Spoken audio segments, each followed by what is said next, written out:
President Trump is on his way to the G7 in France right now after announcing a peace deal between the U.S. and Iran set to be signed on Friday. The president vowing a toll-free opening of the Strait of Hormuz upon signing for the purposes of mine removal.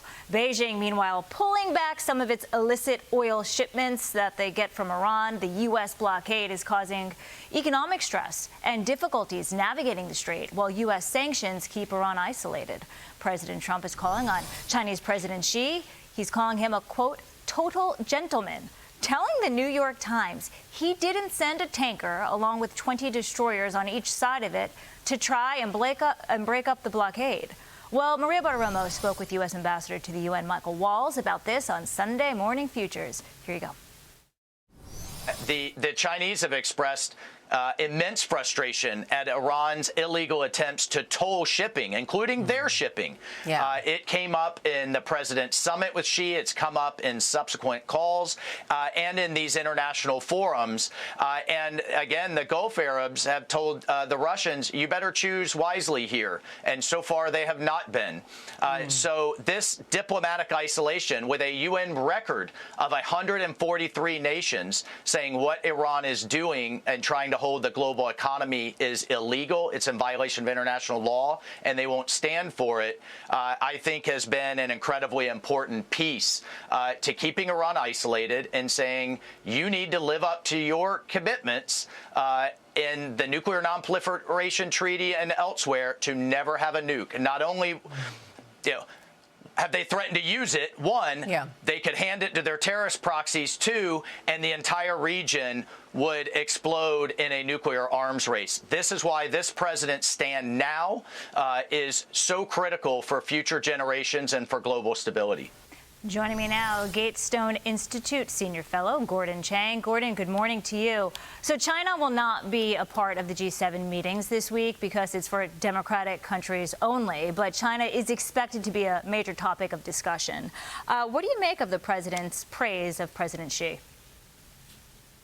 Well, certainly we know the Chinese didn't try to run the blockade, but we also know that during the course of the war, they supplied Iran with weapons. And also before the war, we saw a lot of Chinese weapons in the hands of the Iranians. So, for instance, in March, when Iran fired those supersonic anti-ship cruise missiles at the Abraham Lincoln Carrier Strike Group, those were Chinese 3M CM-302s.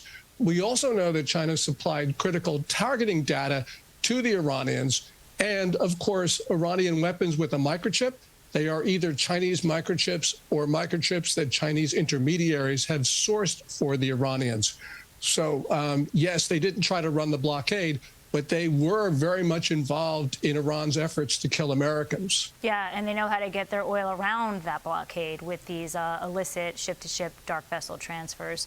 Gordon, China arrested a U.S. citizen on spying charges, alleging that he engaged in espionage activities that, quote, endanger China's national security. He's a longtime scholar on Myanmar politics, and he reportedly went missing on June 3rd. After traveling to China. He was there for a conference. The State Department is aware of this case, is actively engaged with Chinese officials about it. Meanwhile, China also claiming, get this, spy turtles, Gordon, and spy fish are being used by foreign intelligence agencies to snoop around the waters near China and are now asking fishermen and ship owners to report suspicious devices. Gordon, I guess if you could monitor what's going on underground, you might be able to see where a submarine could be parked or drones. What's your reaction to all of this? I'm sure the U.S. Navy and U.S. intelligence services have used marine wildlife to survey the South China Sea. That's absolutely critical. Both sides have been devoting enormous amounts of resources to mapping the South China Sea, because if there's a war in East Asia, and that is a high possibility, then clearly we are going to have to know exactly not only depths, but also salinity, also temperature and other factors. So, yes, I'm sure that this is something that we have done, and I'm glad that we did it. Yeah, that's really amazing to think that we can actually do this. Let's talk tech for a little bit, Gordon. Nvidia is reportedly starting their sales pitch to Chinese clients over their Vera CPU processors for the AI data centers. Nvidia says the tech could be available as soon as August and orders could be placed now. Gordon, Maria spoke with Jensen Huang, the CEO of Nvidia, about chips and national security right after his trip to China with President Trump. Watch here. What can you tell us about your business into China? President Trump and the United States has approved and has licensed the H200 for us to ship to certain customers in China. At this point, the Chinese government has to decide whether to allow H200s to enter China for their customers, for their market. They're balancing, of course, on the one hand, protecting the local companies like Huawei and others, on the one hand. On the other hand, conveying to the world that they want China to be an open market. The president has been very clear. He would like Nvidia to, on the one hand, make sure that American technology and American companies have the benefit of the latest of Nvidia. China obviously has all the chips they need. That's the reason why they don't need ours. And Huawei has done a very good job. They're flourishing in our absence, and they're now exporting their technology out to the rest of the world, competing with American companies around the world. And so I think that their ability to secure technology for their national security reasons, I think they have more than ample for their own needs. Gordon, what do you make of that? I mean, so what? The H200's the old stuff. What about the new Nvidia chips? Yeah, the reports of the Vera CPUs.